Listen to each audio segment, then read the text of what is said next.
A Descoberta do Outro, do Gustavo Corsão, é um daqueles livros que a gente lê uma vez na vida e fica o tempo todo remetendo as nossas experiências ao que a gente leu no livro.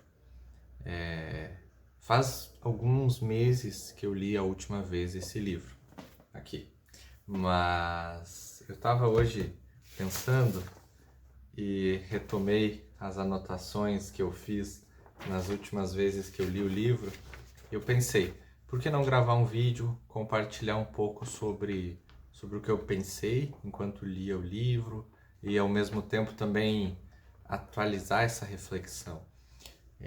Então, bom, vamos lá, né? Começando do começo, eu acho que o ponto mais interessante que eu tirei da leitura desse livro, de maneira geral, sempre foi a visão humana do processo da vida, do processo de mudança de ideias que o Gustavo Corsão foi tendo. Então, por exemplo, quando ele fala sobre o período em que ele era um materialista, um cientificista, e vai aos poucos se aproximando mais de uma visão mais realista da vida, da sociedade, da cultura, do mundo, o que é interessante de perceber é que isso se dá de maneira muito humana. A gente não encontra grandes motivos ou qualquer coisa nesse sentido. Não, é um homem que encontra determinados problemas em algumas ideias e vai reconhecendo o quão infantil, o quão idiota ele mesmo foi. E por que que a gente não pode fazer isso, né? Muitas vezes. A gente se encontra numa sinuca de bico, como dizem, mas não pode dar o braço a torcer, não pode dar um passo atrás. E o Gustavo Corsão mostra com tamanha, como que eu poderia dizer assim, naturalidade, bom, por que não? Assim, facilidade quase que, admitir os próprios erros, assumir as coisas que fez errado e por aí vai. E assim, quando ele começa, então, iniciando agora um pouco da leitura, né, do meu resumo, quando ele começa o primeiro capítulo, em que ele começa a apresentar um histórico dele como alguém muito vinculado à técnica, ele mostra isso tudo muito bem. Ele diz, né, que uma coisa eu achei muito engraçada é uma frase que ele diz assim: um indivíduo não precisa interromper sua leitura do galvanômetro para pensar na dor e na morte, mas corre o risco de levar o critério do galvanômetro para fora do laboratório. E, bem, essa essa ideia é muito interessante, né? Porque o que ele quer dizer de que, e no segundo capítulo ele também vai continuar essa ideia, de que esses elementos da técnica que são muito úteis no laboratório, no caso era um laboratório de alguma coisa relacionada à eletricidade, né? Tudo isso que a técnica nos propõe, nos deixa à disposição, vamos dizer assim, né? Se olhados dentro do laboratório e dentro daquele conjunto de situações que se referem àqueles dados, àquela situação, tudo bem, tá tudo certo. Só que o ponto é, por eu ter a impressão de que estando no laboratório eu posso ainda assim pensar e refletir na minha vida, na minha dor, na morte, por aí vai, o que o Corsão diz é assim, e quando ele fala isso, voltando ao ponto que eu disse, ele está apresentando isso tudo como quem viveu dessa maneira. Então ele nos diz assim: bom, eu também posso fazer o contrário. Eu também posso começar a olhar a vida como quem olha uma máquina.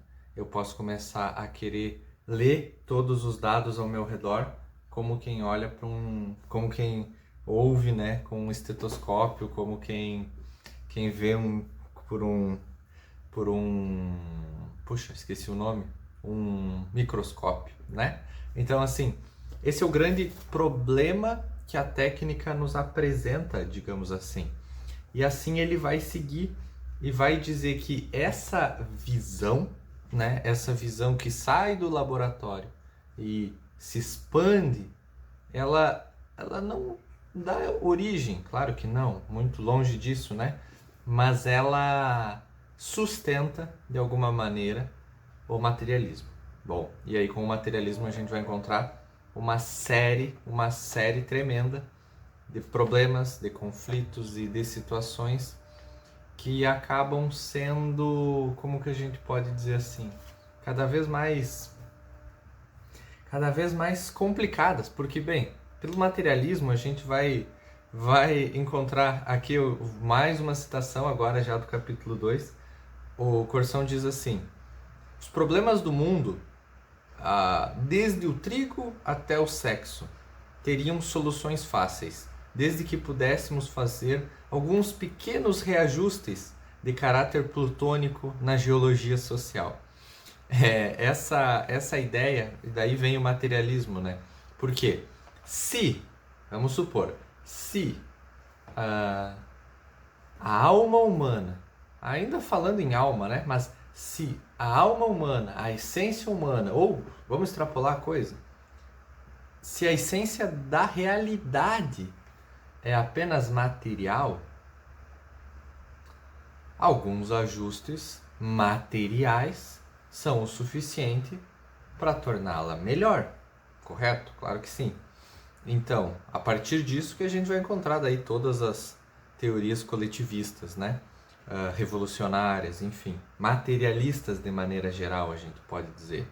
Seja o marxista, seja o liberal, enfim.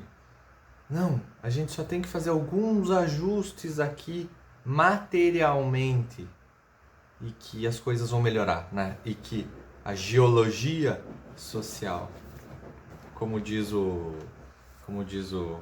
Gustavo Corsão, isso vai ser resolvido, né? Então, seguindo essa mesma ideia, eu gostaria de passar um pouco adiante em alguns outros capítulos aqui disso tudo que o Corsão vai falando. Seguindo a leitura, eu fiz uma pequena pausa, que agora a chuva está aumentando um pouquinho, mas seguindo a leitura e falando um pouco sobre então, e como que o Corsão faz esse caminho para sair daí, para olhar para outros horizontes, e de alguma maneira como que isso nos convida também a fazer essa mesma caminhada que ele fez. O grande ponto, e talvez o ponto principal, são as reflexões do dia a dia. Quando ele está falando sobre materialismo, sobre mentalidade revolucionária, não tanto no aspecto filosófico, mas no aspecto mais prático, e esse é o ponto interessante do Corsão, ele diz que as pequenas meditações fizeram com que isso tudo fizesse sentido. E aí ele diz, bom, mas o que é o tempo? O tempo, aí ele diz então, parece algo cruel que só me faz perder de vista os fins. Muda tudo. É a máquina que faz vilões, porém, aí vem o ponto mais bonito, mas também santos. Aí ele se dá conta, uma frase é a repetição, uma frase, a repetição dos dias, dos anos, as coisas passando, tic-tac, tic-tac, tic-tac. Quantos anos a minha vida tem? Quantos anos pode ter? Quantos anos tem o meu pai? Quantos anos tem o meu avô? Quantos anos essas pessoas amadas vivem? Quantos anos tem o mundo? Sei lá. Então, por que tudo isso continua?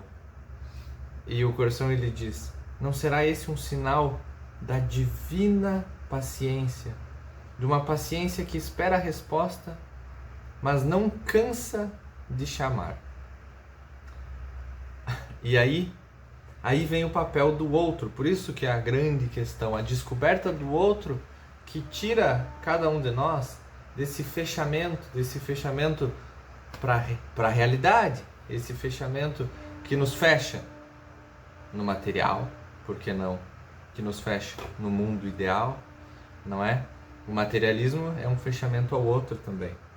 Então, o outro aparece e, poxa, o outro, quem é o outro? Uma coisa uma coisinha pequena no nosso dia a dia, mas que apresenta o rosto desse que nos chama.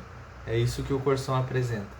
Esse outrinho, minha esposa, meu amigo, colega de trabalho, que aparece, que me incomoda, mas que de alguma maneira estimula a minha paciência, é como que esse grande, maravilhoso, esse outro, essa grande presença de alteridade, que no fim das contas a gente pode chamar de Deus, sim, eu concordo, mas a gente, se quiser ficar em termos mais das humanidades como um todo, vamos falar da própria realidade como esse grande outro, não no sentido lacaniano, longe de mim, mas eu quero dizer mesmo que dá para ver aqui, né, dá para ver os escritos do Lacan, mas não é nesse sentido que eu quero dizer. É esse outro no sentido da alteridade, daquilo que marca a diferença, entende? Então, o outro marca a diferença. E nos apresenta esse rosto, né, desse que chama e espera. É no encontro com esse outro que esse mistério de dilatar o tempo é reconhecido. E aí vem o ponto, que o problema do tempo ele pode se apresentar de duas maneiras. Bom, a do tédio, óbvio, né? Puxa vida, o que eu estou fazendo com o meu tempo? Já que o meu tempo é esse momento de dilatar, já que eu posso dilatar esse tempo que eu não sei muito bem o que é, pelo encontro com o outro, o que eu faço com esse tempo? Existe o tédio, que é quando eu sinto que não vou conseguir fazer nada, vamos dizer assim. Mas também pode existir essa dúvida, e esse é um ponto muito bonito desse capítulo, que é sobre os pulmões normais dele. Ele diz: o que eu vou fazer com todos esses anos, todos esses meses, semanas, dias normais? Como se esse fosse um problema. E eu não quero dizer, né, eu digo aqui, né, não no sentido da normalidade socialmente aceito, não, mas o normal do comum, do cotidiano. E a partir disso, talvez venha aí o grande salto, e eu inclusive paro por aqui, mesmo que o livro vá muito mais, vem o grande salto do realismo do Corção, que é qual? Que é um realismo muito próximo do Chesterton também, né? De dizer, talvez a realidade seja muito mais próxima da visão das crianças do que da visão dos cientistas. O Chesterton apresenta isso no Hereges dele, né? E por quê? Porque ele vai dizer, quando um cirurgião, um veterinário, um biólogo ou qualquer coisa que seja dessas, né? Ele vai dissecar um animal, um gato que seja. Ele não se pergunta se aquilo é um gato ou por que aquilo é um gato. Ele sabe que aquilo é um gato.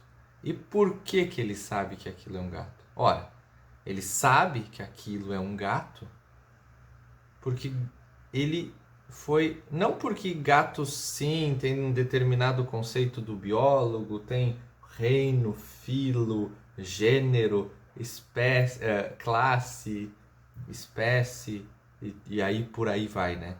Eu pulei um monte de coisa na classificação taxonômica. Mas não é por isso que ele sabe que é um gato. Ele sabe que é um gato porque quando ele era criança, ele viu um gato passando, com o rabo passando, enchendo as calças dele de pelo. Ele tentava passar a mão num gato e o gato mordia ele. Então, essa é a reflexão que no fim eu entendo que inclusive é por isso que o texto é tão bonito e tão me marca muito, e acredito que quem consegue ler com atenção esse texto também encontra isso, de que a realidade no sentido filosófico, se a gente quiser falar, essa realidade ela não se encontra nos livros. Mesmo que eu goste de ler, eu tenho que admitir isso. Ela não se encontra nos livros. Ela se encontra na vida. E aí eu sempre volto nessa reflexão pessoal, quase que, numa frase muito bonita que Dostoiévski está finalizando ali o Crime e Castigo, porque ele diz que o Raskolnikov, ele deixou a dialética pela vida.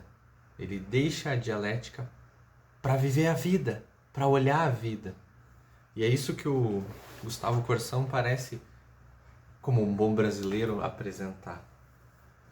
É no encontro com o outro que a gente deixa a dialética, no sentido que o Dostoiévski quer nos apresentar, ou seja, que a gente deixa essas viagens, que a gente deixa o laboratório, que era o que o Corsão se perdia, vamos dizer assim, nos livros, para alguns. Aí a gente vai poder pensar nos diversos narcóticos intelectuais que a gente pode encontrar, que no fim das contas nos distanciam do outro, mas principalmente nos distanciam da própria realidade, dessa realidade que se manifesta no infantil, no cotidiano, no simples, digamos assim, não é? Então, esse é algum ponto, sim, uma breve reflexão que eu queria trazer sobre essa breve leitura, né, das notas que eu fiz do Gustavo, do que eu li, né, da Descoberta do Outro, do Gustavo Corsão. É uma leitura que eu recomendo para todos, é brasileiro, é um autor que eu acho que seria muito bom que todos nós entrássemos em contato com ele. São reflexões muito importantes. E, bem, espero que você que está assistindo até aqui agora, final do vídeo, né, goste. E leia o Corsão, tá bem? Agradeço muito se alguém assistiu até esse momento. Espero que tenha feito sentido também. E desejo ver você na próxima, né, no próximo vídeo, tá bem? Tchau, tchau.